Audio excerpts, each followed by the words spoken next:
Coming up on Mountain News at 5:30, more on the decision to cancel this year's Chicken Festival in London. And a federal grant is going to expand another section of the Mountain Parkway. We'll tell you more about the project. Scattered showers and cooler temperatures continue as we head into the end of the work week. I'll have a look at your forecast right now at 5:30. Dedicated to Southern and Eastern Kentucky, this is WYMT Mountain News at 5:30.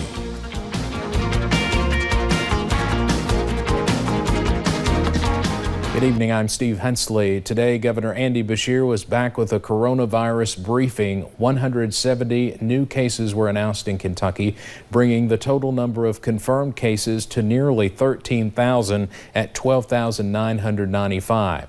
The governor announced 6 new deaths. 518 Kentuckians have now lost their lives to the virus. 3,444 people have recovered.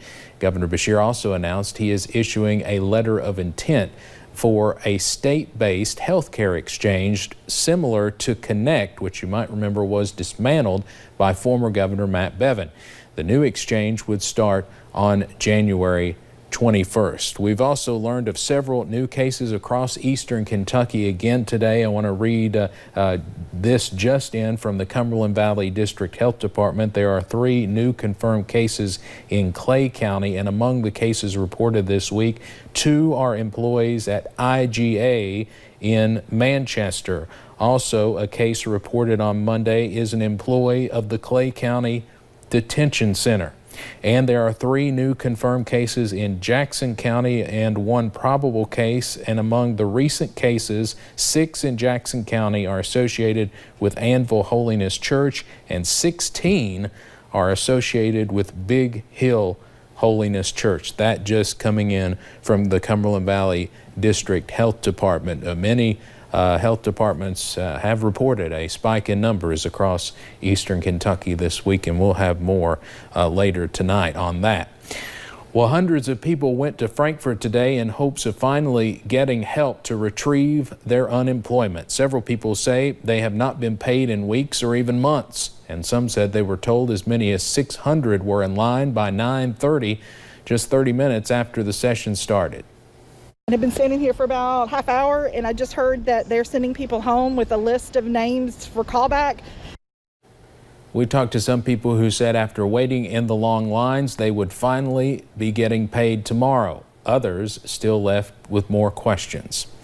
This week, guidelines were released on how pools can open back up safely in Kentucky. For the city of Somerset, that means some new rules at their water park. However, it also means dozens of seasonal jobs. Somerset's mayor says the water park, Summer Splash, does not always turn a profit for the city, but it does bring in thousands of tourists.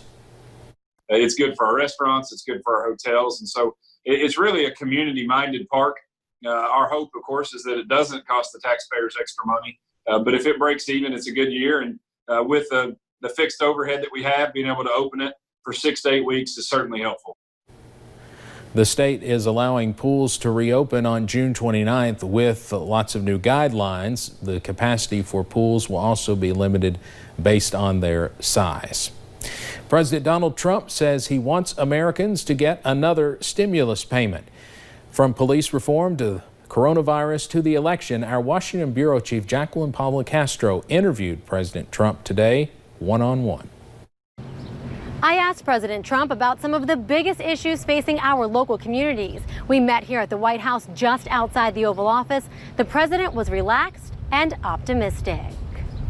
Mr. President, you put out an executive order that calls for police reform, but critics say it doesn't go far enough to address racism and police brutality. What's your response to that? We have to have very strong police, and if we don't have that, once you get over that certain line where you start losing people that work for the police force, we have unbelievable good people in the police force, and of course, like everything else, you'll have some bad apples. They're very few, but sometimes you find them, and we have to find them before they act. And we've really passed something quite strong. We did it in conjunction with all of the police and sheriff's associations. After weeks of protest, you said our nation does not need more stoking of fears and division. Yeah. How do you plan to live up to that? Well, you know what I'm doing so much now, and I'm devoting so much time to it, are jobs and working so that our economy comes back. It is rocking and rolling. It's coming back. Millions of Americans are hurting financially. Will you support a second stimulus payment? I would do that, and we expect to do that at some point in the very near future. We're coming up with some concepts now, and we expect it to be bipartisan. We think we're going to get it done. Coronavirus cases are rising in 22 states, including Oklahoma, where you plan to hold a big rally this week. Aren't you worried about people getting sick? No, we're not concerned. Actually, Oklahoma has had a very low rate, relatively speaking. We'll go there. Everyone is going to be safe. They have to be safe. They want to be safe. We're doing temperature checks. We're doing a lot of different things. I think we're giving out face masks. You're behind in the polls in most battleground states right now. What's your plan to catch up to Joe Biden? Well, it's like with Hillary. I was behind in the polls in the battleground states and every poll, and then I ended up winning all those states. Do you think we should make Juneteenth a federal holiday? We'll take a look. Jacqueline Policastro, our Washington Bureau Chief, one-on-one with the president earlier today. There are more than 2 million cases of COVID-19 in the United States and more than 117,000 deaths. At least 19 states have seen new cases go up in the last 2 weeks, and 6 states reported record increases Tuesday. Now, you heard Jacqueline Policastro ask the president about this. In Tulsa, Oklahoma, city officials are getting ready to host President Trump's indoor campaign rally this weekend, even as it deals with a record number of coronavirus cases. The BOK Center will be giving out masks and hand sanitizer and checking temperatures before people go inside, but masks will not be mandatory and social distancing is unlikely.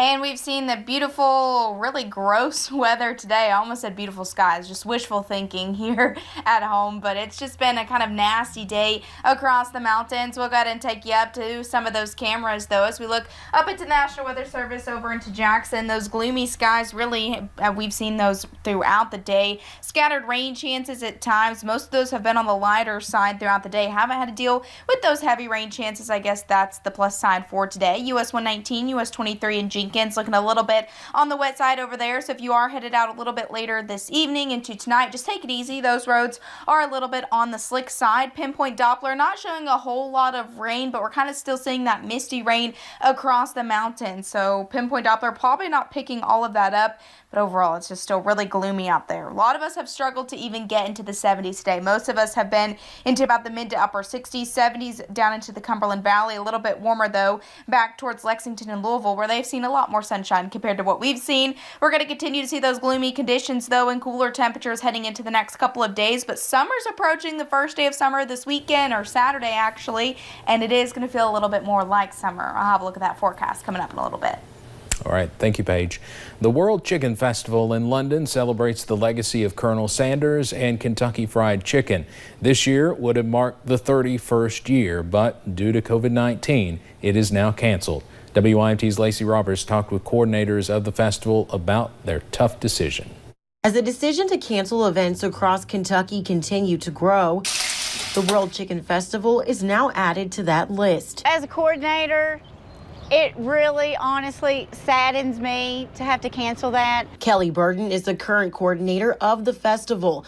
And just 30 years ago, her father, Ken Harvey, was the original coordinator. It's going to impact our community just because it's something that's been a tradition for so many years. Not just for her family, but an entire community. Whether it was eating at our world's largest skillet or taking the grandkids out to our carnival rides. The decision to cancel the festival was not easy. There's too many variables, there's too many unknowns, there's too many unanswered questions, and there's too many people that want social distance. And the ability to control the environment. Too many entrances and exits in and out of the festival. But the big question: can we do this festival safely for everyone involved? No. Based on the recommendations of our local health and safety officials and our executive committee, we felt we had no choice. In London, Lacey Roberts, WYMT Mountain News. Now, as some of these events are trying to go virtual, organizers said a virtual chicken festival is just not the World Chicken Festival. But they are working on holding smaller scaled events in the future. The Boy Scouts has a new diversity and inclusion badge. They say it will build on existing programs that require Scouts to, quote, engage with other groups and cultures. It's part of their push to support the Black Lives Matter movement.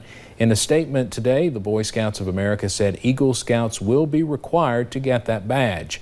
And folks with the organization say they'll also be taking a close look at any way they've perpetuated racism in the past. The Kentucky Transportation Cabinet received a federal grant for a project on the Mountain Parkway. WYMT's Madison Pergram has more on that and the impact it could make in eastern Kentucky. Nearly 4,500 vehicles drive on this part of the Mountain Parkway in Wolfe County each day.